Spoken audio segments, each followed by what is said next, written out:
stack up melee autos so quickly with your Q auto attack reset with Sejuani. But Flandre and Vladimir is really the spectacle to watch out for in this game. He currently has a Vladimir. That could be a bit of a problem for Gwen if they go up towards it. Yeah, Xiaoshu has overstayed here. Ah, friend, that's not it. Oh, tries to stay, and he's just died. Oh, Xiaoshu, the hard work was done, son. And now he'll have to teleport back into lane in 10 seconds. Maybe we'll folks, if you didn't watch Flandre's start of his career, which I have to say I need to go back and watch more of. Such an impressive thing. Level 6 from Jirachi, potential play here. Good damage onto level 4 Kyle.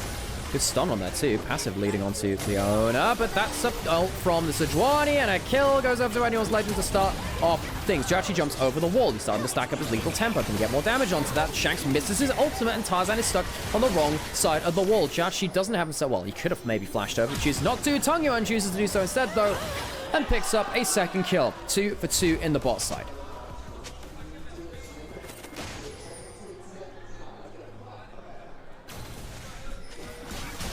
Who scales better? Well, there's always a bit of a question about that, but for me it's anyone's legend that does it. They have way better tanks on the whole. Kyle has level 6, both supports getting themselves aftershock. Kyle gets himself the center plate over the play, not choosing to use his ult. Niket gets out safely. Both supports trading their defensive tools. Niket needs to mount up before he can go for a crash down with his flash. Hope going in. That's a Tarzan ult onto the Vi, who immediately explodes. And it's absolute pandemonium. 4v4 on the bot side, leading to a 1 for 2 as it stands. And in the 2v3, Tongyuan and Jirachi have enough damage to be a real threat here. Hope has himself a flash, and he'll have to use it, but it's a flash follow from the Kai'Sa and makes it a 2 for 3 in favor of RNG. Yeah. I completely forgot what I was saying then. Jirachi, no flash, needs to be careful here. Tarzan has ultimate and might force the cleanse. Cleanse is used there. There is some extra CC from the cleanse, and Jirachi ults away from the play, goes on to Kyle instead. Good save from him. Shanks going forwards, but he doesn't quite get himself the kill until he pulls his ultimate. Wasn't sure he was going to use it there.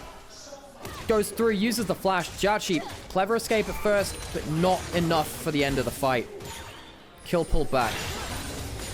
1 for 1 though, Kyle goes down. I think getting the kill onto Jirachi more important though. It is that shutdown. Kill onto Shanks too, importantly so. Say that is important now. Another kill goes onto Tongyuan too. Very, very powerful Banui. Stun onto Tarzan. Yeah, Tongyuan's got a lot of gold here, but Shanks does have better consistent damage. It is still Yone. Doesn't have the ult.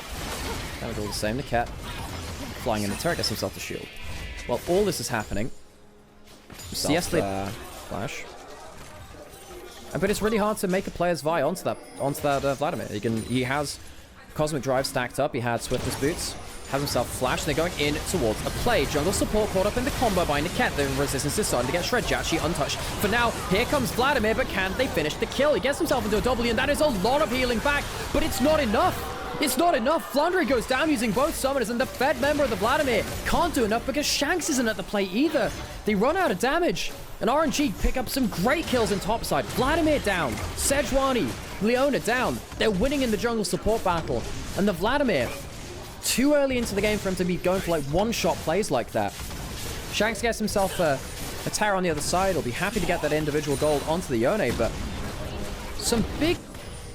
Well, it's mid-career really. Not at 2015, but more like towards... It's like 2017, 2018, maybe 2019.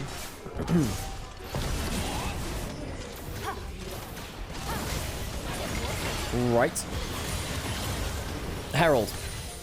Obviously claimed by RNG. They can use that at some point if they so wish. Dragon apiece. Xiaoshu reclaiming some... Herald into mid lane. Mid lane turret's going to die. Means that RNG can reclaim some of that map control. So while they're not winning on side lanes, they're doing pretty well at pushing through mid lane as it stands. Yuntal and Hurricane for Jirachi is worth noting. That's pretty good, being able to hit multiple targets at once. If you're hitting both tank frontliners at once, if Sejuani and Leona are in the same spot, you get a lot of increased damage if you're going on to both of them. Probably going towards a Lord Dominance Regards, I suppose, after that one. Well, I mean, you do really want Rage Blade a lot of the time, but the double stack your passive. We'll see what he ends up going towards, but still. Jirachi, no Rage Blade in this build. Has to be after Baron spawn for that one, which is now at 25 minutes. Atakan on the table, Yone backing. Has himself 2 items. He himself a little bit more than that. Quick catch onto Tarzan. That's a lot more damage than I think he was expecting. And suddenly, Kyle goes into the play. It's onto the front line, the damage right now. It's onto Milky Way and Niket. Milky Way, no flash. And Niket goes back in, gets himself some damage down. Aurora gets a combo afterwards. What is Tongyuan doing, though? He flashes away from his ultimate. Jachi and Xiaoshu plowing through some damage, but is it enough to clean up? They've lost 1 already, lost 2 already. But suddenly, Shanks starts to up forwards, and he gets himself the Kaiser. Vladimir's down, though, and Gwen trying to regen through Hope, cleaning up the play. It is a mess. It goes back and forth and back again. Hope, can he get himself a combo onto Milky Way? If he gets a Q on target, could end up killing him. Doesn't use it. Blast Cone gets him in E range, and autos will do the rest of it. Hope, the sole survivor of the players, Niket respawns. Starts up the dragon. RNG. He takes a hell of a lot of damage from basically the Hemo Plague and a bit of extra follow-up damage from that too. If Aurora doesn't get Vladimir, was over 1,000, down to only 300 gold. Ultimate misses onto Milky Way. Had no flash, no ultimate. Can they catch him anyway? Sejuani passive, doing work, but is it doing enough? Yes, it is, alongside the rest of the team's damage. And suddenly, though there might have been a pick onto the Vladimir, it may have just led to a smiteless Atakan contest. Any of the legends say, all right, 1 for 1, but you don't have your neutral objective take now. Gwen on the other side of the map without a teleport. Anyone's legend starting to go towards the voracious Atakan. There's no teleport for Tarzan right now. Still on cooldown. Jachi and Tongyuan back out on the map, but Niket dies. Atakan starting to really start to shred them, and that means that Jachi sees an angle to go in. No flash. Shanks ends up getting a knockup onto Tongyuan. Is that enough? The Atakan's going lower and lower. Is it going to get finished? It's so close. 1,000 HP with no smite, and it goes to RNG and Jachi. Jachi has so much damage, and it's a triple kill to the Kaiser, a quadra kill to the Kaiser. What do we make of this, folks? The smite's down, but you're getting shredded, and you use so many of your cooldowns onto Niket, who hits an ult, which also shreds because of the Rel passive. Look how much damage the Atakan does after this point. So Jachi says, screw it, I'm going in. I think that they've chosen poor fights. I think their front line has been caught up by this Rel time and time again. They've not actually done that much work on catching the back line. If the fight's gone front line to front line, it has felt like RNG have won. Because the Aurora and the Kaiser are doing so much work. Xiaoshu goes forward with the W. Going through the E. Good damage. Oh, massive combo coming through. But where's the follow-up? There's Solar Flag coming through, but it's not a kill. Remember, they have the GAs. The withdrawals coming through. Jachi starting to get the lethal tempo ticking. It's going. And he's going forward for even more damage. A slow from a team-wide red buff will slow down Hope. Will it be enough to get themselves a kill? No, it won't. Hope outplays and kills the Gwen in return with that withdrawal. Now suddenly Jachi is in a little bit of trouble now. Uses the ultimate to reposition himself, but not before. He takes down the Yone and flashes over a Q, and the Ezreal's gone down too. A trade. It's going to be a straight kill on Jachi as the GA times out. But what a play from the young AD carry of RNG. Hot Rod stuff, 10-3 and 10. Does this lead to anything more? They had the Baron buff. No, it doesn't. They're not going to stay for a Nexus turret, but they get themselves an inhibitor. And RNG, I am sorry for not believing. I was asked earlier multiple times, do they have a chance of an upset? Well, not really compared to how anyone's let amp them up. And 2, if you're already trading 1 for 1, no, you're not, actually. You're trading 1 for an item. 5-minute cooldown. Hex Drinker picked up the Hope. That's not going to help. 1,000 gold behind. So's the jungle. So's the AD carry. Mid lane, slight advantage to Shanks, but Shanks hasn't been able to get onto the back line either. Someone needs to kill these carries. Someone's needed to kill these carries the whole bloody game. It's just not been clean. They've been managing to get some damage onto the front line. Catch out Niket every now and then, but it doesn't matter if you're catching Niket, and if the back line is having to capitalize on the cooldowns being down. The amount of times we've seen 3, 4 ultimates thrown onto Milky Way on a cat, and not onto Jachi and Tongyuan, has been too much in this game. And anyone's legend might actually be seeing themselves go equal with Ultra Prime to be tied first in the group. Well, not tied first because Ultra Prime lost their head-to-head, but be equal in 2-1 record. Inhibitor down in the bot lane, spawning in a few minutes. Mid lane, soon to fall after this, it feels like. Xiaoshu using the W, and the Tarzan Sejuani goes into the Harrow. Like anyone's legend have not been able to find their targets effectively, not been able to get towards the back line in a way which is effective enough. Tarzan's going to trade sweepers. The Tongyuan jumps forwards with that Q, spotting him on the sweeper. Creates a little bit of HP for HP, has a lot of magic resist. Shanks trying to stack up that Q.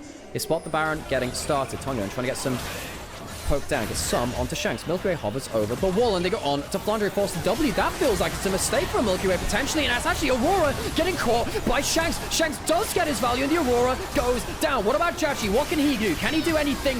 Xiaoshu! Maybe it's Xiaoshu, maybe it's not about Chachi. There is a GA, and Xiaoshu there as well. It feels like, though, with a triple kill for Flandre, it just doesn't matter, for all RNG have fought and strived. They have hit the ground just the same. Anyone's Legend stave off the Baron attempt, and for the first time, Shanks finds a carry into the backline at the start of a fight, and RNG can't clean up. Flandre, triple kill. Anyone's Legend will break open the mid lane and maybe gain control of this game. How soon do they peel back off for the Baron? They'll leave Flandre alone there. Triple kill for him, savior of that team fight alongside Shanks. And RNG, they will be shaking their heads with that one. Been thrown back in live though. Dragon in 20 seconds.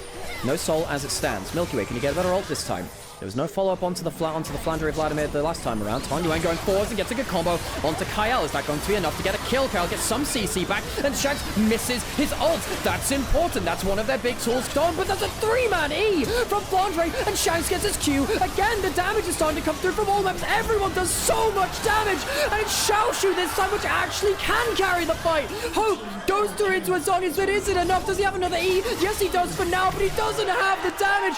Xiaoshu cleans up, and the Gwen hits it home.